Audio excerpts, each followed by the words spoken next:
So there continues to be hoopla over these children's books in libraries and school libraries. Are they pornography, or are they a perfectly good way to conduct sex ed for our kids in school? Let's talk about it.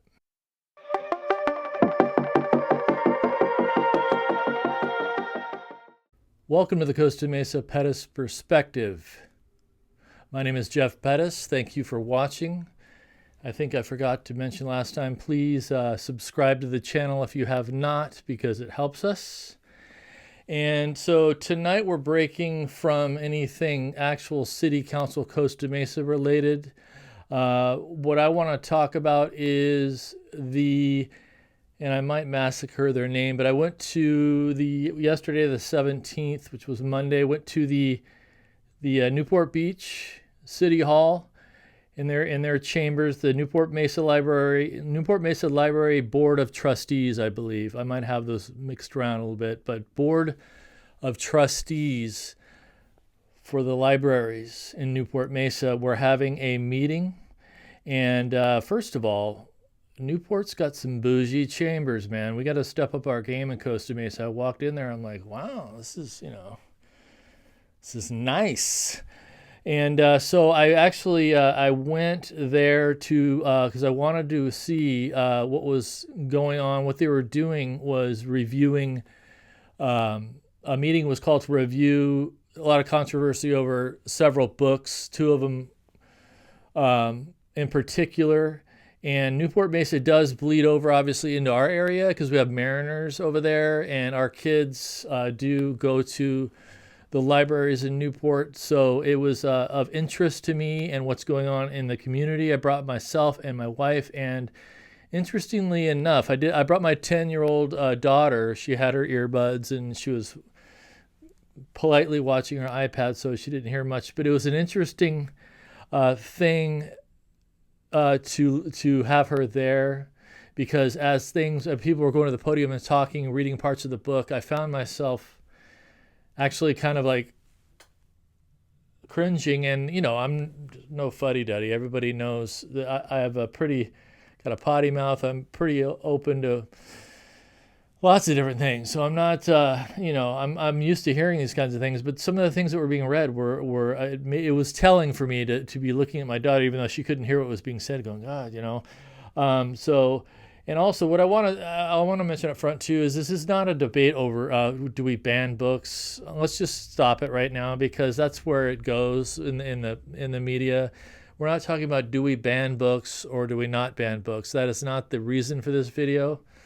In fact, it wasn't even on the agenda. Banning wasn't an option for this meeting. So I wanted to get that out of the way early so we don't devolve into a section in the comments where people, you want to ban books? No. So what I want to talk about is the first book. It's called It's Perfectly Normal. I'm sure it's a title that a lot of people are familiar with.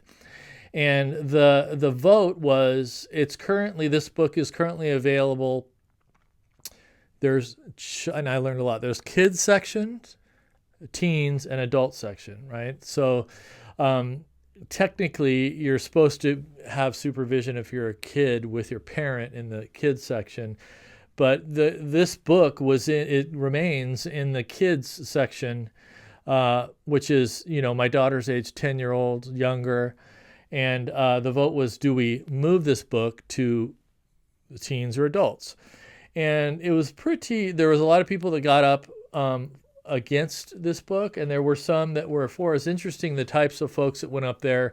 The people that were ardently against having this book there brought pictures, they did some research, and I'm not trying to make a value judgment here, but the people that were for keeping this book in the kids section, kind of a bohemian vibe.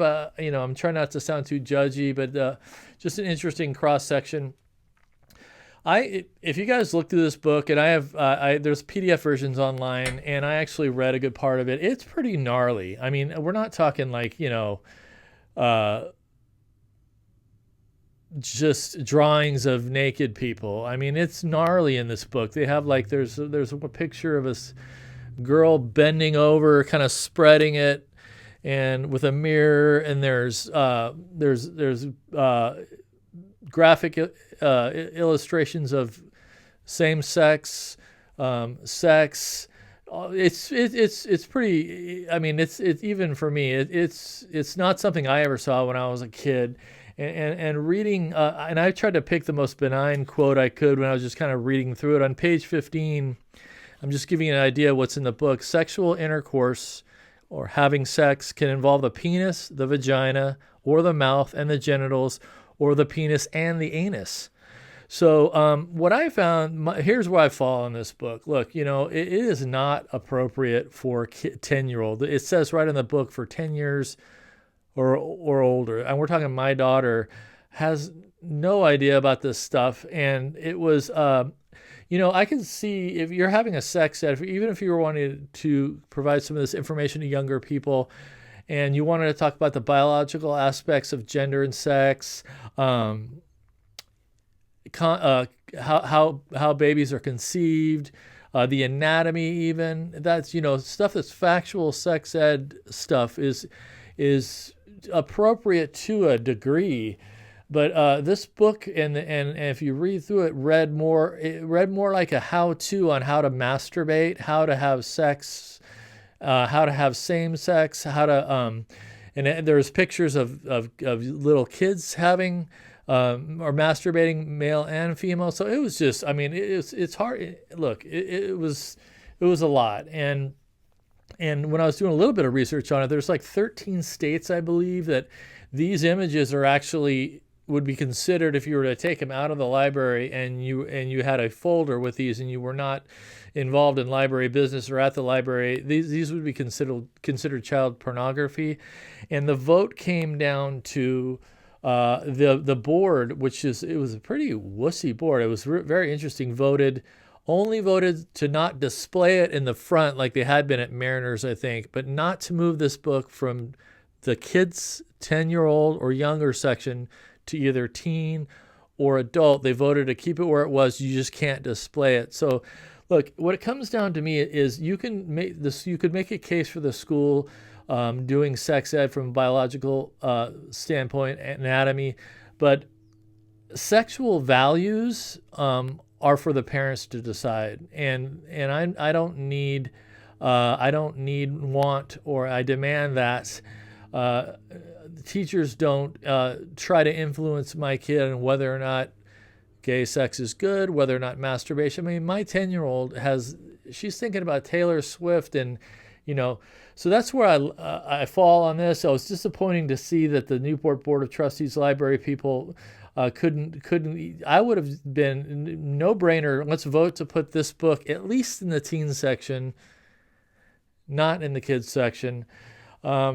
So that's that on that book. I think this. I mean, it's just I invite or I encourage anybody to take a look. You can find the information online. Make a judgment for yourself. The second book was What is White Privilege is the name of the book. And look, I don't even know why. This is also in the kids section. To me, this white privilege idea is strip away all the politics and the rhetoric. It's divisive. It's teaching racism. It's 10-year-olds. My 10-year-old isn't thinking critically enough yet to make a discernment. When there's no competing ideas and they're just not. They're not thinking about these kinds of things. To me, when you look at the idea of white privilege, what you're doing is you're teaching the person to hate themselves, hate their country, and hate other people. And I don't think there's any place for it. Yes, I know racism still exists. I understand all that. I'm not making a value judgment or trying to make the case that doesn't exist. But white privilege to me is nonsense. And this is a sociological topic that could be a place for this, could be debated in a college level course, maybe even high school, where you can have two people on either, you can have people making an argument on either side. Does white privilege exist? How does it apply to our society? But for little kids to be interjecting themselves, their little minds with this idea, there's no competing idea. It's just, to me, it's just wrong. And I was glad to see the board did vote to move this particular book to the adult section. And again, we aren't talking about banning books. The reason I wanted to make this video is because we see all the stuff happening on the news, and I heard that this meeting was taking place. Our own Wendy Lease was there. Thank you, Wendy. It was a pretty full chamber, and it's just we need to be aware of what's happening out there. We're more aware than we used to be, but I wanted to see it firsthand, being it's right down the road. And so that is that. Be aware. Do your research. It's all about the kiddos. And I would be remiss if I need to mention, I've already mentioned that I'm running for City Council District 6. I've already made that video.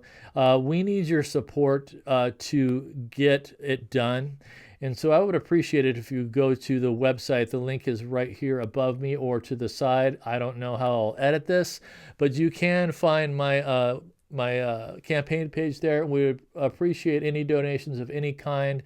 Every single penny will go toward campaign materials, software that can help us with campaigning, and it will go, all of it will go to the endeavor of getting elected in District 6.